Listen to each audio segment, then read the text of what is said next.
राजस्थान के एक गांव में राधिका नाम की एक बहुत ही सुंदर लड़की रहती थी। वह एक गरीब परिवार से थी। उसके पिताजी घर का खर्च पूरी तरह से नहीं उठा पाते थे। इसलिए राधिका जंगल से लकड़ियां काटकर उन लकड़ियों को बाजार में बेचती थी। इस तरह से उनका घर का खर्च चलता था। राधिका अब 21 साल की हो गई थी और उसके माँ बाप को अब चिंता होने लगी थी कि उसकी शादी बिना पैसों के हम कैसे करेंगे। मगर राधिका को अपनी शादी की कोई भी परवाह नहीं थी, क्योंकि वो अपने परिवार से बहुत प्यार करती थी और राधिका इतनी खूबसूरत थी कि उसके कई रिश्ते आते रहते थे, मगर वो सबको मना कर देती थी। पर किशन नाम का एक लड़का राधिका से बेहद प्यार करता था और राधिका के मना करने के बावजूद वो रोज बाजार में राधिका की लकड़ियां बिकवाने पहुंच जाता था। राधिका किशन से प्यार नहीं करती थी, क्योंकि शायद राधिका को किशन के प्यार पर भरोसा नहीं था। किशन भी एक गरीब परिवार का ही लड़का था। उसके पिताजी बाजार में सब्जी की रेडी लगाते थे, लेकिन शायद किशन के पिताजी को मालूम नहीं था कि वो राधिका से प्यार करता है। लेकिन शायद किशन के पिताजी को मालूम था कि वो राधिका से बेहद प्यार करता है, क्योंकि उनका लड़का किशन अपने पिताजी को ये कहकर राधिका की लकड़ियां बिकवाने चला जाता था कि पिताजी, राधिका का परिवार हमसे भी ज्यादा गरीब है, इसलिए मैं उसकी लकड़ियां बिकवाने जाता हूँ। लेकिन किशन के पिताजी को उसकी ये बात अच्छी लगती थी कि वो एक गरीब लड़की की सहायता करता है। लेकिन राधिका को किशन के साथ लकड़ियां बिकवाना बिल्कुल अच्छा नहीं लगता था और एक दिन राधिका ने किशन के पिताजी से उसकी शिकायत ही कर दी और उसके पिताजी से ये कहा कि किशन उसके जबरदस्ती चेप होता है और इसे ये कह दीजिए कि आज के बाद मेरी लकड़ियां बिकवाने मेरे साथ ना आए और मुझे इसकी सहायता की बिल्कुल भी जरूरत नहीं है। ये कहकर राधिका वहां से चली जाती है। राधिका की ये बात सुनकर किशन बहुत उदास हो जाता है और वह अपने कमरे में चला जाता है। अगले दिन जब राधिका बाजार में लकड़ियां बेचने गई तो किशन उसके पास लकड़ियां बिकवाने नहीं गया और उस दिन राधिका की लकड़ियां बहुत कम बिकी थी और बहुत सारी लकड़ियां बच गई थी। अब राधिका को बहुत देर हो गई थी, मगर उसकी लकड़ियां नहीं बिक रही थी। तब उसने सोचा कि आज तो बहुत कम लकड़ियां बिकी हैं और घर का खर्च कैसे चलेगा। ये सोचकर वो घर चली जाती है। राधिका जब घर पहुंचती है तो वो क्या देखती है कि उसके पिताजी की तबीयत बहुत ज्यादा खराब थी और उसकी माँ रो रही थी और रोते रोते कह रही थी कि बेटी, तुम्हारे पिताजी को जल्दी अस्पताल ले चलो, मैं बहुत देर से तुम्हारा ही इंतजार कर रही थी। जल्दी किसी तांगे वाले को बुलवाकर लाओ ताकि तुम्हारे पिताजी को जल्दी अस्पताल लेकर चलें। लेकिन अब बहुत रात हो गई थी और रात में एक भी तांगे वाला नहीं खड़ा था। राधिका बहुत परेशान हो गई, मगर उसे कोई भी रास्ता नहीं दिख रहा था। तभी उसे किशन की याद आई और वो दौड़ी दौड़ी किशन के घर पहुंची। फिर वो जोर जोर से उसके घर का दरवाजा बजाने लगी।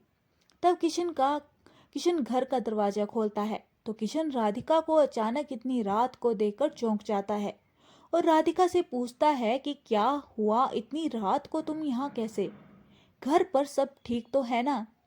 तभी राधिका कहती है कि किशन, मेरे पिताजी की तबीयत बहुत खराब है और उन्हें अस्पताल लेकर जाना है, मगर बाजार में एक भी तांगे वाला नहीं है। अब तुम ही मेरी सहायता कर सकते हो।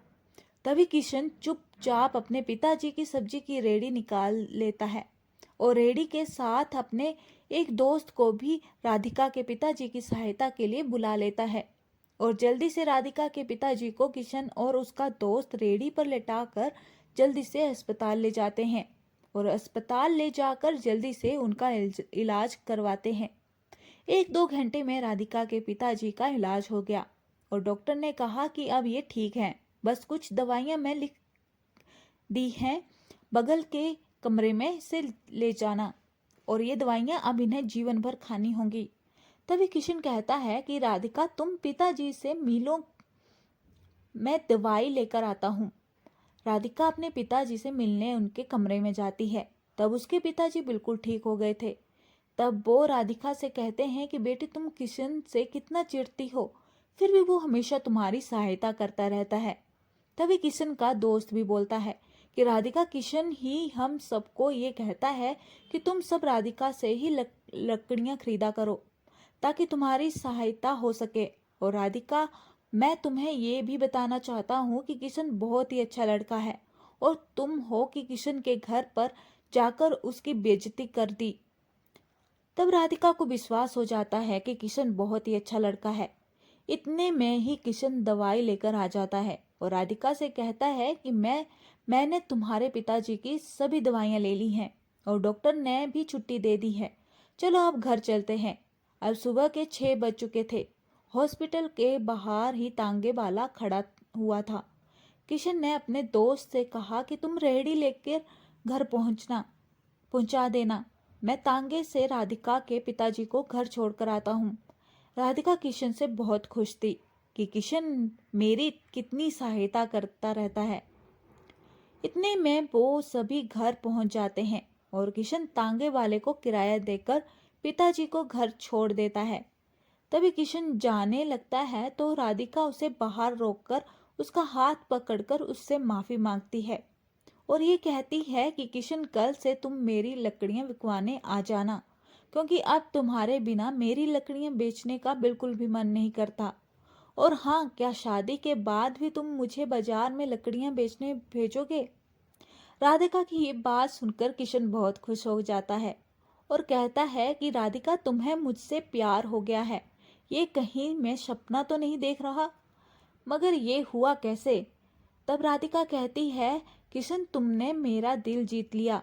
एक दिन था जब मैं दुनिया के सभी लड़कों से बहुत नफरत करती थी, मगर आज मुझे पहली बार तुमसे बेहद प्यार हो गया।